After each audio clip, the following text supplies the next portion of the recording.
This is Sarah Frazier, Senior Vice President and Market Manager for CBS Radio, and this is Eye on Houston. Today we welcome Mayor Sylvester Turner. Welcome, Mayor. Well, thank you, and thank you for having me. We're so happy to have you here.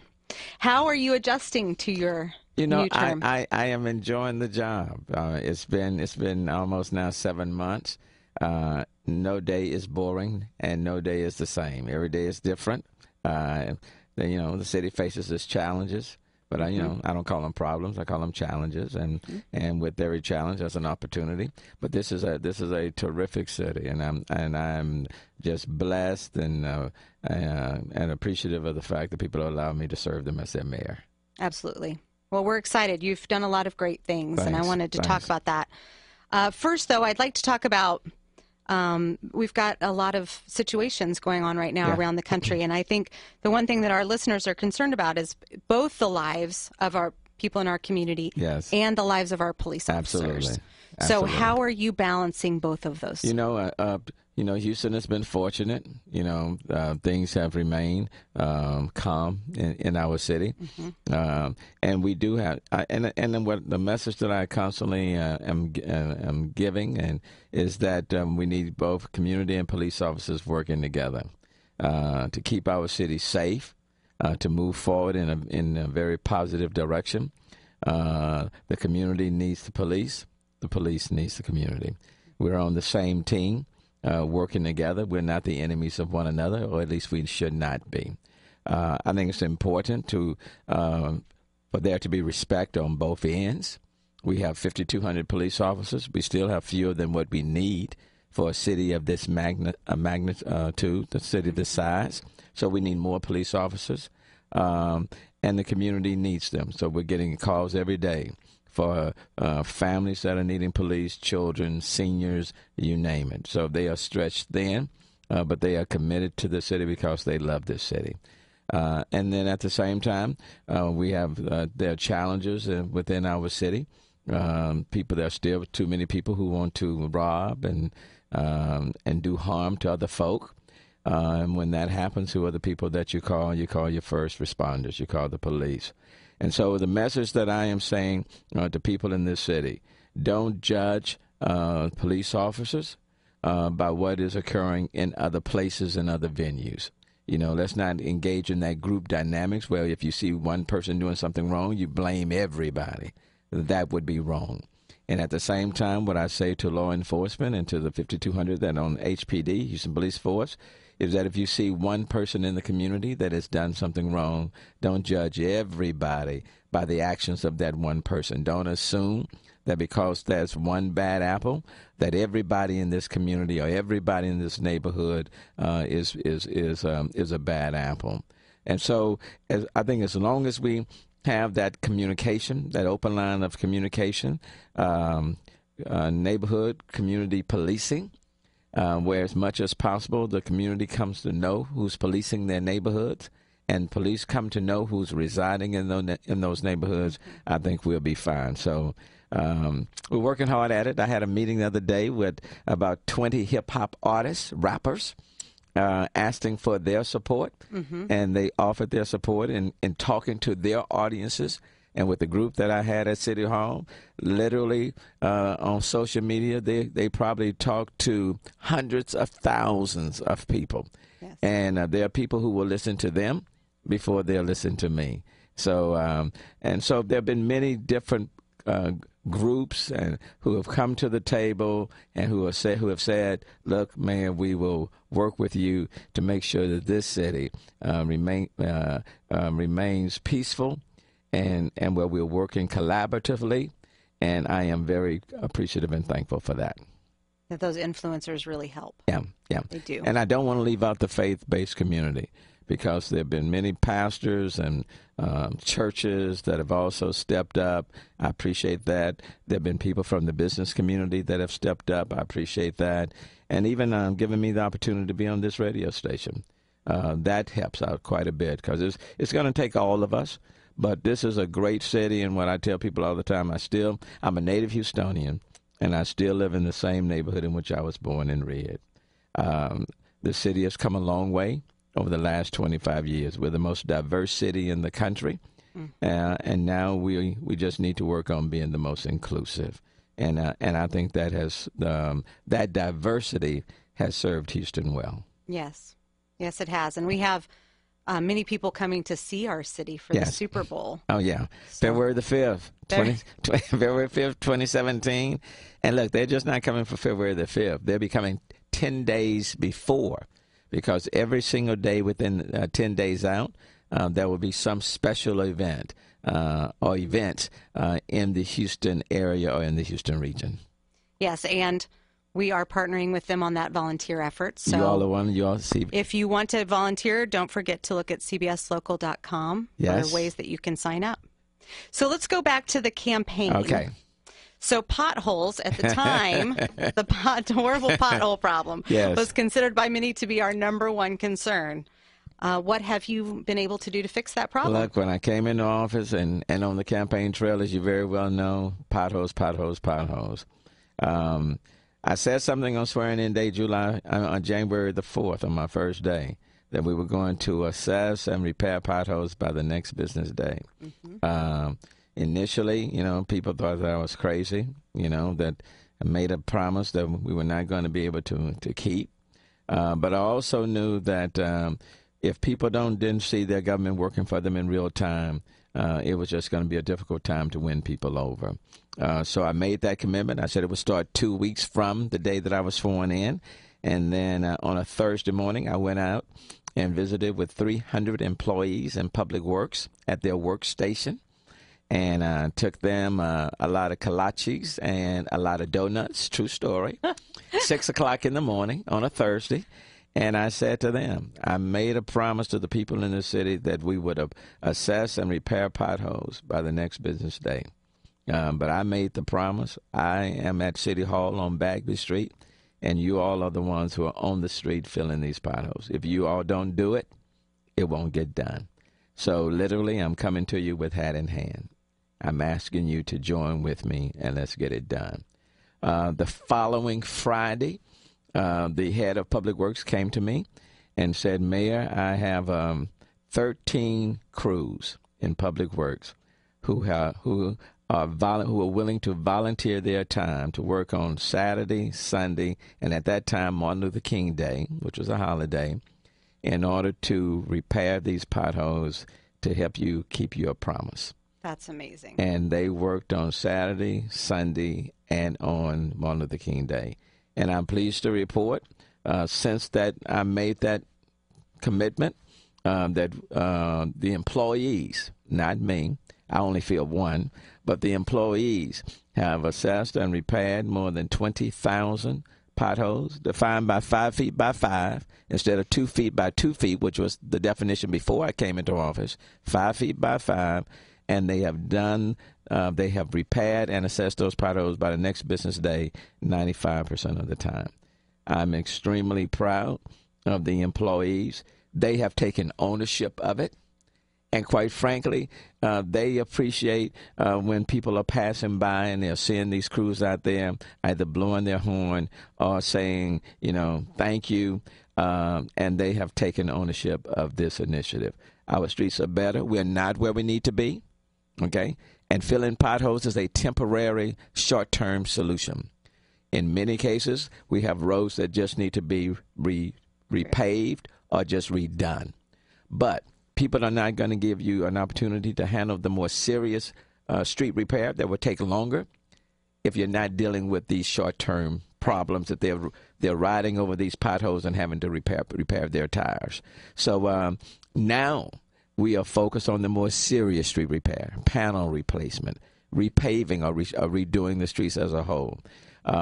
So we're not where we need to be or want to be, but we are certainly further ahead than where things were when I came into office. But I want to give all of the credit to the city employees who have taken ownership. And I know some people may say, well, that's their job and they're supposed to do it anyway. Well, I understand that. It is their job. But like any of us, when we go to work every day, if we enjoy what we do, if we feel appreciated, for what we do, I think we just work a little bit harder.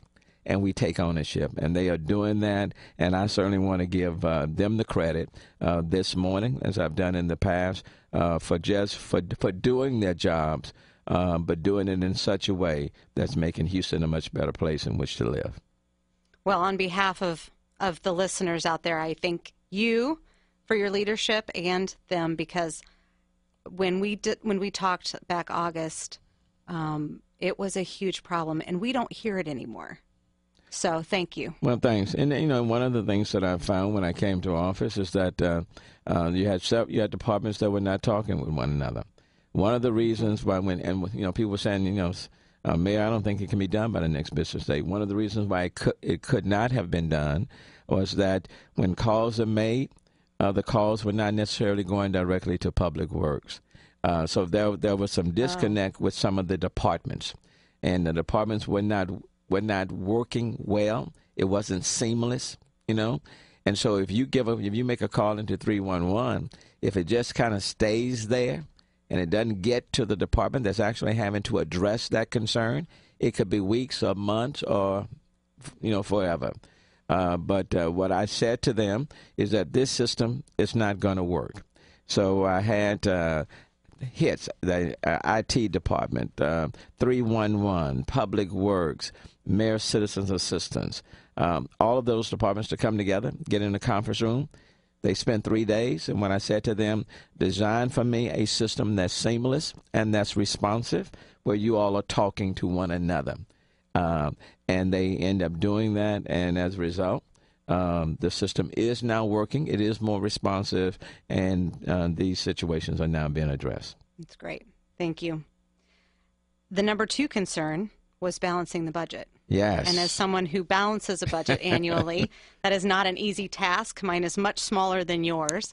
But how are you able to accomplish that? Well, I was in the legislature for 26 years. So 21 of those 26 years I was on the Appropriations Committee. Mm-hmm. Since 2003 through 2016, when I took office as mayor, I was on what we call the Legislative Budget Board that oversaw the financial operations for the state of Texas. Primarily, and then I've been a partner at a law firm for 32 years mm-hmm. downtown, You just utilize some of those basic principles. Financial management, been able to drill down, recognizing what your priorities are. There are some things you can do, but you want to stay within your financial means. And then, too, even on this, I want to give a lot of credit to the 16 members of City Council who worked collaboratively with me. When I came into office, the budget shortfall was $126 million. It quickly went to $160 million. But we worked collaboratively. We looked at all the department's budgets. We streamlined operations. We eliminated inefficiencies. There's, about 40 employees we were forced to lay off. I eliminated 54 vacant positions.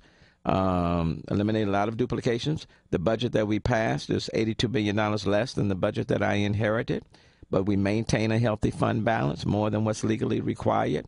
Instead of laying off police, we added another cadet class for police. So for the first time in years, the number of police officers will be going up. And that $160 million shortfall was eliminated. Normally it takes people at City Hall, the mayors and members of City Council, normally debating the budget 10, 11, 12 o'clock at night, midnight. This time we started at 9:15 in the morning, and we were finished at 10 minutes to noon. Wow. And normally there are like 60 to 80 amendments. In this case, members of City Council only proposed 11 amendments to my budget. And it has never been voted on unanimously. And for the first time, all 16 members of City Council voted for it, and the bill and the budget passed unanimously. But again, it's just like on potholes. It works when you work together. Mm-hmm. Okay? And that's what we did in this budgetary process. And again, it worked for the benefit of all Houstonians. So a financial crisis averted. And the budget that we put together is a budget that's futuristic. We are already looking at the 2018 year. Do you think that that's due to the shared sacrifice approach? Absolutely. I think as long as people want to hold on to theirs and no one wants to sacrifice for the betterment of the greater good, then you're going to have a problem. but it's important for people to recognize in order to share in the benefits, you also have to share in the sacrifice. In fact, one leads to another. And that's not just on the financial side, that is across the board. But shared sacrifice produces shared benefits. And people did sacrifice across the board. Employees sacrifice. Departments had to give up something. City council members had to give up some of their money. The mayor's office, I cut 5% from mine. So, but yeah, it was shared sacrifice. But at the end, everyone ends up winning, because the worst thing would be for a city to be in financial crisis, can't pay its bills, and you're constantly in a state of flux. But we've handled the budget, and now we're getting ready to address the next big financial hurdles, and that's the pension issue. Yes. Would you like to discuss? The pension issue is a very real one. The what we call the unfunded liability is about $5.7 billion. Okay, that's a lot. In this budget, for example, we appropriated or allocated a little over $400 million just to pay for pension obligations in this budget. The real cost was an additional $54 million that we didn't have to pay, but that's actual cost that's carried forward. So the pension costs over the last, since 2001, have been going up and up and up. So the trajectory is up. And it's not sustainable. We can't. It's crowding out, what we spend on parks, what we spend on police, what we spend on for fire, just basic services. So it is not, the current model is not sustainable. But at the same time, it's not just based on the benefits of what people would perceive as a generous benefit being given to employees. What has happened over since 2001 is that the city, like governmental entities, have borrowed from the pensions in order to do other things. Okay. So it's the pension benefits plus governments borrowing from, not paying what they should be paying, but taking from and doing other things with it. Okay. And as a result, the accrued unfunded liabilities have increased. Since January, I've had numerous conversations with the pension groups. For the first time, all the pension groups have come and sat with me. Police, fire, municipal workers. That's never been done. All three of them went to the room at the same time. And then I've met with them separately. I am pleased to say, and I've said three things. I need three things. One, we need to reduce that accrued unfunded liability of $5.6 billion now and into the future. Two, the annual cost, which now exceeds $400 million, that needs to go down and into the future. And then third is an ambitious goal of reaching a resolution before the end of this year. It is an ambitious goal. It is an ambitious goal to be presented to the legislature in January of 27 for their final approval. It is ambitious, but we're not there yet. But I can say that every one of those groups has moved from where they were. Even the firefighters that have never moved. Firefighters have never moved for any mayor. The firefighters have moved, and they are at the table. Now, I'm under no illusions. It's going to be very tough. I'm hopeful, but there are no guarantees that we're going to reach a resolution. But the goal is to reach a resolution by the end of this year. If we are able to do that, and I hope that we will, then again, the shared sacrifice will produce shared benefits, and even the employees themselves will benefit. They will have a stable, secure pension system. This issue won't be debated every single year, where there's uncertainty for them, and the costs will be under control, and we'll be able to do more things for the city that will benefit everybody else. So, send some positive thoughts and hope that we're able to reach a solution. If we are not, then there's no question the issue will be dealt with in Austin with the legislature. And quite frankly, having been in Austin and been a legislator for 26 years, it's better if we can reach a resolution than for the legislators to do it for us. It's better to do it locally. Right. We will continue to keep updated with you on that. So you have several different initiatives on your plate as well as these high-level ones, and I wanted to get some updates on those. I've heard of the war on CUSH. Yeah. And I, like many people, didn't know what CUSH was. Look, honestly, I didn't know what CUSH was. So we have a horrible situation on our hands with this. So I'd like you to explain to everybody what it is and then what we're doing. It's a synthetic drug. It's like if you take, let's say, like you take potpourri or something, and you spray this synthetic chemical over it. It is 100 times more potent than marijuana. 100 times. Wow. And in some cases, it can be deadly. Some say CUSH, some call it K2. Okay, and all of a sudden, it has just become like an epidemic. Why? It's very cheap. Okay. It's very, very cheap. And because the people who are producing this stuff keep changing the chemicals, it's hard to file charges and make it a crime because they're constantly changing what's in it. Okay, that makes it more difficult. It's packaged in very colorful packages to attract our kids and others. And sometimes they're sold out of these retail stores, these little stores out there. Very colorful packages, but it's very, very cheap. But it is also very, very deadly, especially if you get a bad batch is bad, but there are more batches that are worse than others. And a few weeks ago, for example, in Herman Park, 16 people fell out during the day. Literally in the park, 16. But if you think it's bad here in New York City, over 33 people fell out in their parks and stuff recently from CUSH. It's a problem in Alabama. It's a problem in Austin. It has reached an epidemic stage, and it was and people on it, and you can and they are more aggressive. Okay, and let me just say, put a pin here. These are not homeless individuals in all cases. Right. And so I want to separate the homeless population, people who are on the street because of financial means or domestic abuse or mental illness. That's one group. Those are homeless individuals. In many cases, these are street people who are on this stuff, and they intermingle with the homeless population. So the average Houstonian may think this is a bad homeless person. No, this is a different group of folk, okay. but they mingle in. People who are providing, for example, food for the homeless.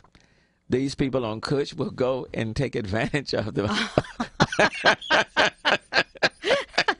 That's not funny, but it's just so crazy. It's crazy. So they'll go and take advantage of what this faith-based group may be offering.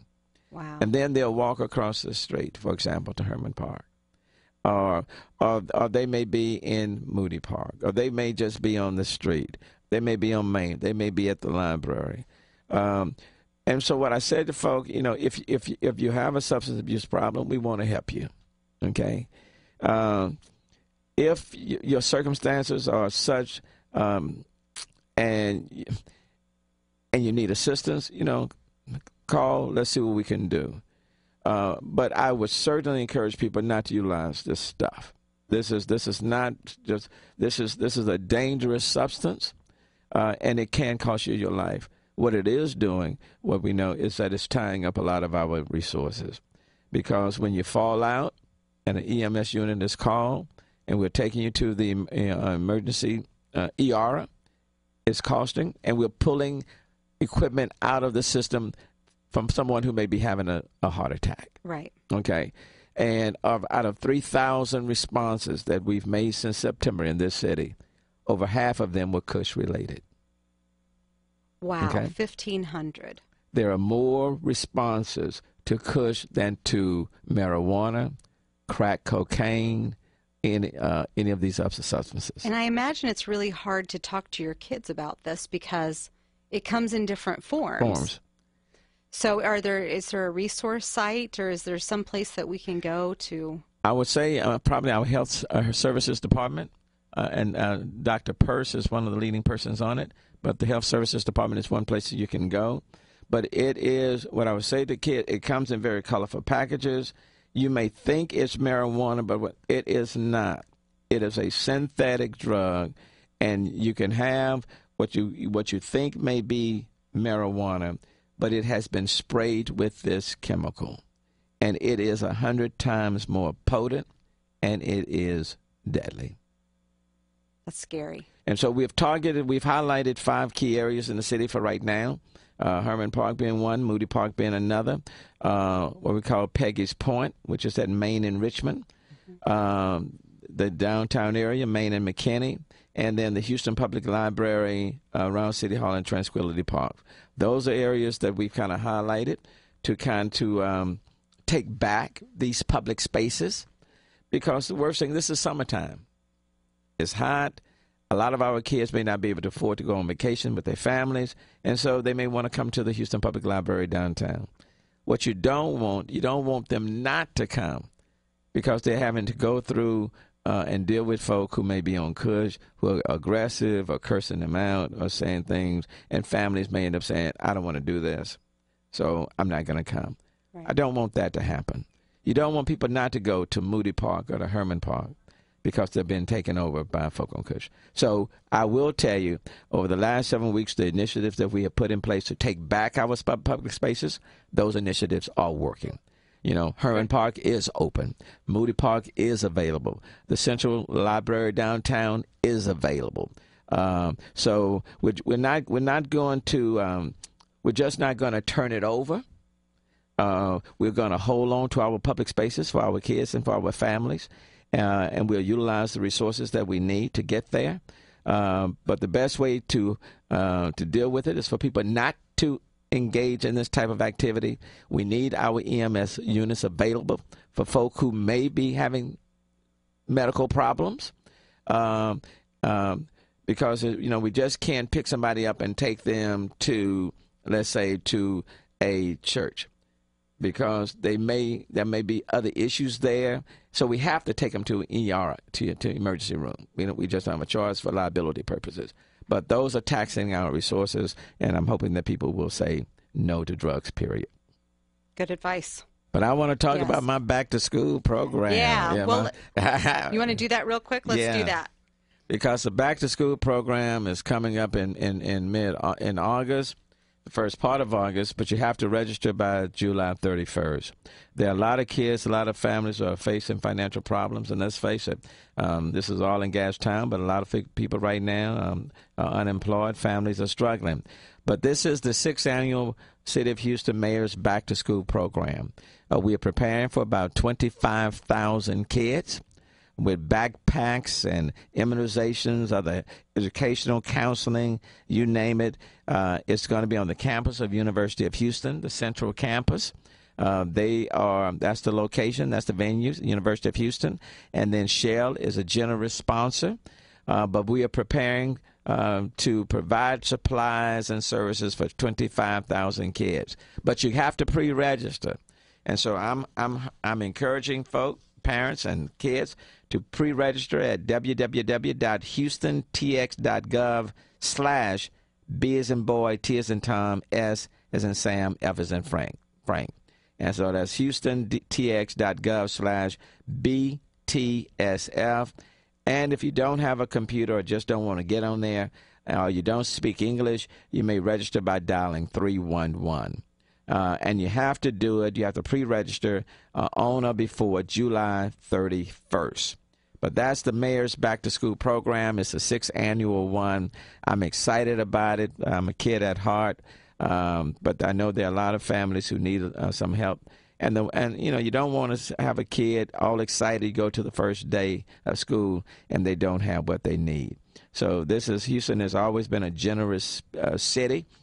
We've never hesitated from stepping up to help somebody else. And so this is the Back to School program. I want to encourage families and kids to pre-register and come in and join me on the campus of the University of Houston in mid-August, but register by July 31st. Great. And we will make that link available on all of our station sites as well. Thanks. Thank you so much, Mayor. Thank you. We appreciate you having you in. And flooding is still a top priority. I don't want to overlook that. We've talked about finances. We've talked about CUSH. We've talked about potholes. But we still have a flooding problem in this city. And I've named the flooding czar, Steve Costello, who is an engineer. And Steve was in the mayor's campaign with me. Sure was. But Steve Costello is the flooding czar. So on issues of flooding, what I wanted people to have a direct point of contact so that they don't have to navigate through public works and all these other departments. On issues of flooding, Steve Costello is the point person, reports directly to me, and working in collaboration with all these other governmental entities and the Corps of Engineers and Harris County Flood Control District and the TERS in our city. And then myself and 6 other members of City Council just left D.C. a week ago, talking to our congressional delegation on trying to secure the $311 million that we need to finish 5 projects that we have identified for the Houston area and region that would go a long way in mitigating flooding, the risk of flooding. That's $311 million. So the congressional delegation was very supportive. And then at the same time, we're looking for additional resources on the state level. We're not just going to put all of our eggs in one basket, but flooding is a major, major, major concern. I will never say we will eliminate flooding, period, because quite frankly, that's in God's hands. But we certainly can do everything possible to mitigate the risk of flooding. And I want to make sure that we're just not talking. But people want to see some shovels in the ground. They want to see us doing some things to mitigate the risk, and we're focusing on that right now. Is this $311 million currently in Congressman Brady's plan? In fact, the bill is by Congressman Al Green and Congressman Gene Green. I want to say House Resolution 5025. And every member of our congressional delegation, Democrats and Republicans, have signed on to that bill. Yeah, you've got both sides of the House there. Yeah. Good job. Yeah. Excellent. Well, thank you so much for being here. We'll resume perhaps with Steve Costello. Thanks. As we walk into hurricane season. Well, please have him in. Steve is an engineer, and Steve has been a part of the political process. I appreciate the fact that he agreed to serve in this position. But the city needed a point person. If we say it's a priority, then people need to know that it's a priority, and they need to know who they can hold accountable. Steve is the point person. You can hold me accountable, but he's the one that is his sole responsibility, not to do anything else, not to focus on streets and permit. His sole responsibility is to come up with short and long-term plans to mitigate the risk of flooding, and I appreciate him being willing to serve. That's great. Thank you very much. Thank you.